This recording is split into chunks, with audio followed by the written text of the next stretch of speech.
Eto pala si Tiger nung hindi pa siya lasinggero. What?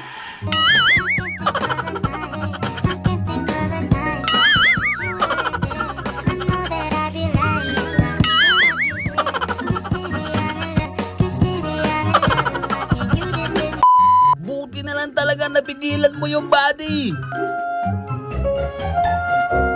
Just do it!